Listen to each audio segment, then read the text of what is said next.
Latgalē un Zemgalē daudz dzīvokļu ēku siltināšanai apgūta vien 5 līdz 6% pieejamā finansējuma, jo iedzīvotājiem grūti savstarpēji vienoties, kā arī ir liela birokrātija. Kopš sākta altuma programma 2016. gadā daudz dzīvokļu māju energoefektivitātes paaugstināšanai Latvijā nosiltinātas vairāk nekā 1300 ēkas. Vismaz 2/3 no ēkām būtu jāsiltina. Lielākā daļa vajadzētu renovēt. Cits jautājums ir, cik no viņām ir lietderīgi un finansiāli izdevīgi. Dēļ tehniskā stāvokļa. Otrkārt, vai šīs ēkas atrodas vietā, kur būs vēl ekonomiska aktivitāte, kur dzīvos cilvēki. Jelgava ir viena no apdzīvotākajām vietām valstī. Šobrīd pilsētā renovētas 44 ēkas. Kas ir 10% no pārvaldes apsaimniekotajām ēkām? Cilvēki domā, ka tas notiksies dažu mēnešu laikā. Nebūtu tā nav. Dabā tas ir pilnīgi citādāk. No pirmās sapulces, kad dzīvokļu īpašnieki pieņem lēmumu, līdz mājas nodošanai eksploatācijā var paiet vairāki gadi. Jelgavā renovēta arī pirmā 12 stāvu daudzdzīvokļu ēka Latvijā. Mājas pārvaldnieks atzīst, tas bija liels izaicinājums panākt iedzīvotāju vienprātību. Neticība, ka tur nekāda jēga no tā nav. Tas viss uz papīra, bet reāli mums tagad iznāca tā, ka nevis uz papīra, bet mums dabā, ka mēs ekonomējam 2 reizes mazāk siltuma patēriņš. Mūsu māja salīdzinot ar tādām pašām 12 stāvu mājām. Ekonomikas ministrija norāda, ka līdz 2026. gadam plānots nosiltināt vēl 266 mājas Latvijā. Lai iesaistītu vairāk iedzīvotāju, tiekot izstrādāta ne tikai nākamā atbalsta programma par 170 miljoniem eiro, bet arī plānots mazināt birokrātisko slogu māju iedzīvotājiem. Saistībā ar energosertifikāciju pirmkārt mēs ļaujam turpmāk programmā piedalīties ar vienkāršotu energosertifikātu un mazākas pārbaudas šīs programmas ietvaros. Un tad ārpus programmas mums arī ir doma atteikties no sarežģītās un komplicētās biedrību dibināšanas. Tātad dzīvokļu īpašnieku kopības varētu saņemt aizņēmumus pat tiešo no Komercbankām. Šobrīd priekšlikumi ir nodoti Tieslietu ministrijai, lai veiktu precizējumus likuma grozījumos, kurus varētu apstiprināt nākamgad. Ilze Daukane-Sterģe, Igors Štolts, Zemgales reģionālā televīzija.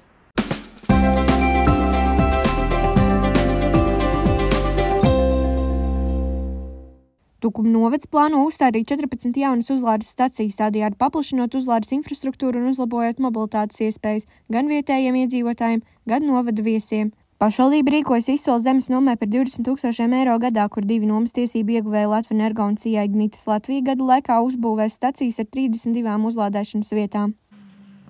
Tukuma novada iedzīvotājs Agris ar elektroauto ikdienā pārvietojas 2 gadus. Viņam šis auto ir izdevīgāks, jo ikdienā nākas braukt maz, no mājām uz darbu un atpakaļ. Tomēr uzlādes stacijas Tukuma novadā ir vajadzīgas. Rīgā gan nav nekāda problēma salādēt mašīnu, vispār nekāda problēma nav. Tur kā reiz tās stacijas ir daudz, bet Tukumā es pat nezinu, kur ir. Nav tik liela tā problēma tajā staciju kopējā skaitā kā izvietojumā, bet tās vietas, kur var piebraukt tās mašīnas klāt, tas būs tas, kur būs tā lielākā problēma. Tukuma novadā šobrīd ir aptuveni 20 elektroauto uzlādes vietas. Tuvākā gada laikā uz pašvaldības zemes paredzēts izbūvēt vēl 14 stacijas ar 32 uzlādes vietām. Šo auto skaits pieauga, tad kā tas izskatīsies, ja teiksim kāds braucējs no Rīgas brauks uz Liepāju vai vienalga uz kurieni jaunie Tukumā nebūs iespēja uzlādēties, jo vairāk šādas iespējas būs, jo tas ir labāk.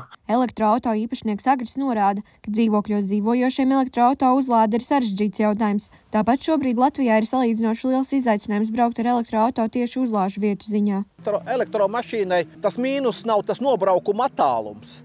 Bet mīnus ir tas, ka nevar momentā viņu atjaunot. Īstenībā tā nopietni braukt un ceļot elektromašīnu, tas ir piedzīvojums, un es tam pagaidām piekrītu. Tas tīkls ir daudz pa maz. Uzlādes staciju tīklu būvēs un uzturēs uzņēmumu, kur uzvarēšu pašvaldības izsolē. Viņu uzdevums būs izveidot nepieciešamo infrastruktūru.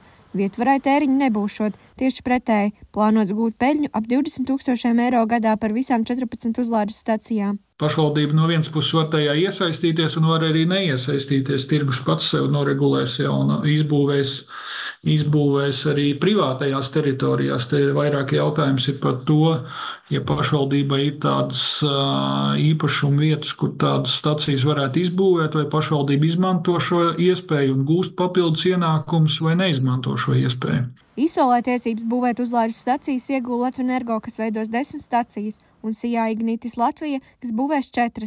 nomas tiesības iegūtas uz 15 gadiem. Kopā Latvijā šobrīd reģistrēta gandrīz 10 000 elektrotransporta līdzekļu. Viena gada laikā šo auto skaits pieaudzis par 12%. Pēc Latvijas ceļu statistikas Latvijā šobrīd ir 345 uzlādes vietas, kas piedāvā uzlādēt 789 auto vienlaicīgi. Plānots, ka ik gadu varētu uzbūvēt aptuveni 50 šādas stacijas. Everita Muciniece, Mikus Andersons, Zemgales reģionālā televīzija.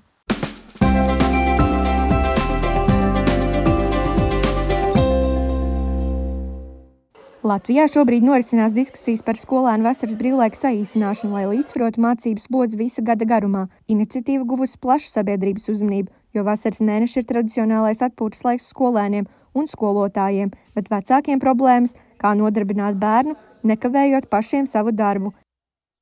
Zantes pamatskolā mācās 122 skolēni un strādā 20 skolotāji. Tukuma 3. pamatskolā ar 271 bērnu strādā 35 skolotāji. Aptaujātie pedagogi pārsvarā ir pret vasaras brīvlaika krasu samazināšanu. Par 48 atvaļinājumu dienām skolotājiem. Tā ir vienīgā motivācija skolotājiem strādāt skolā. Ja noņem šo te nost, tad pedagogi kļūs vēl mazāk, jo pie tām algām mums ir tikai šis vienīgais bonus. Liederīgi būtu, ja tas būtu marta brīvlaiku pagarināt uz 2 nedēļām, ņemot vērā šo saslimšanu un ilgstošos kavējumus. Cik mēs arī ar kolēģiem runājām, 2 nedēļas, ko pieliktu martā klāt, un tad attiecīgi mēs būtu gatavi sākt augustā. Savukārt skolēni norāda, ka vasaras brīvlaika saīsināšana atņemtu iespēju piepelnīties un arī atpūsties. Slikti, jo nebūtu tik daudz laika pavadīt ar ģimeni kopā un ar draugiem. Nevarētu pastrādāt arī. Baigi jau nebūtu labi, jo citi brauc uz pasākumiem, visur ceļo. Un tad tas jau gan arī mēnesis aiziet, un tad ģimeni pavadīt, un tad laiks sev vēl paliek maz. Garie vasaras mēneši raizes sagādā vecākiem, tāpēc ideja par brīvdienu saīsināšanu nesot slikta, taču vēl lielāku uzmanību būtu jāpievērš starpsemestru brīvlaikiem. Domāju, ka kvalitāte zūd tieši šajos rudens un ziemas brīvlaikos, kas tā kā izrauj bērnu no iesāktā ritma. Redzot to slodzi, to straujo tempu, to mācību vielu, kas mūsu bērnam 1., 2., 3. klasī, 4. tik strauji ir jāapgūst. Organizācijā mamām un tētiem atzīst, ka izmaiņas ir nepieciešamas, taču nedrīkst to darīt nepārdomāti. Noteikti nedrīkst tā mehāniski. Tagad mēs pagarināsim mācību gadu, saīsināsim vasaras brīvlaiku, pieliksim vēl tur tādām un tādām brīvlaikiem klāt kaut ko. Tā noteikti nē. Izglītības un zinātnes ministrija atzīst, ka diskusijas par notiek vairākus gadus. Tomēr šobrīd veikt izmaiņas neplāno, bet tālākā nākotnē gan šis temats varētu kļūt aktuāls. Ja nozarē un sabiedrībā kopumā būtu vienošanās noteikti kaut kādā vidējā termiņā, pie šādiem lēmumiem iespējams ir nonākt.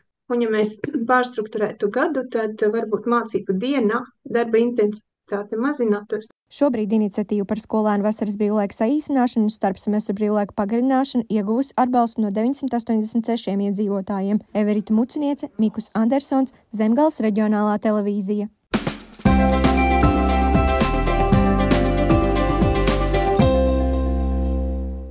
Dārzkopības institūta pētnieces Ilzes Grāvītes sirdsdarbs ir plūmju, jauņu šķirņu un aprikožu selekcija. 17 gadu laikā ir radītas teju 10 jaunas šķirnes plūmēm, ķiršiem un aprikozēm. Meklēti risinājumi augļu koku ražas veicināšanai. Šogad Ilze Grāvīte saņēmusi ābolu ordeni, kas ir augstākais augļkopības nozares apbalvojums. Ar Ilzi Grāvīti tiekamies Dobelē. Tieši šeit pirms 17 gadiem tika spērti pirmie soļi zinātnē. Dobelē sāku strādāt 2007. gada rudenī kopā ar studijām maģistratūrā. Toreiz mans pirmais un pamatpētījuma objekts bija plūmes. Un šis bija stādījums, kur pirmo iekārtoja institūtā 2008. gada pavasarī.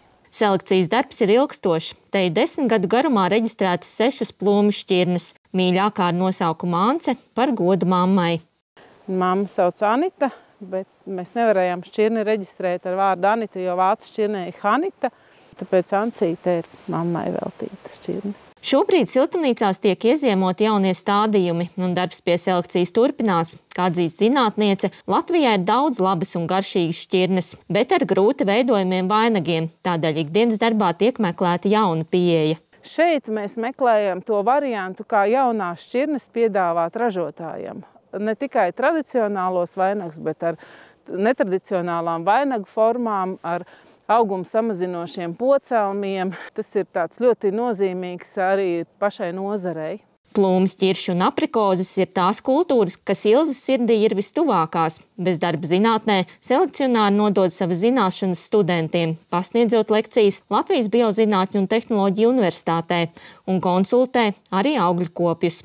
Un tieši pedagoga darbs augstskolā tiek vērtēts vislabāk. Dažādu vecumu un dažādas pieredzes cilvēkiem viņi ļoti vienkāršiem vārdiem prot pateikt to, kas ir zinātnē izpētīts, un tāda īpašība nebūtu nepiemīt daudziem zinātniekiem. Apliecinot Ilzes Grāvītes nozīmīgo ieguldījumu zinātnē, Dārzkopības institūta zinātniecei pasniedz ābolu ordeni.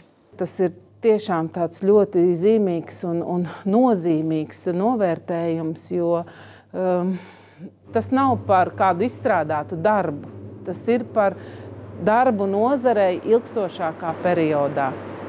Šogad Dārzkopības institūtā ābolu ordenis tika pasniegts jau 13. reizi, godinot Latvijas zinātniekus un pētniekus par izciliem sasniegumiem zinātniskajā darbā. Ilze Daukana Sterģe, Igors Štolts, Zemgales reģionālā televīzija.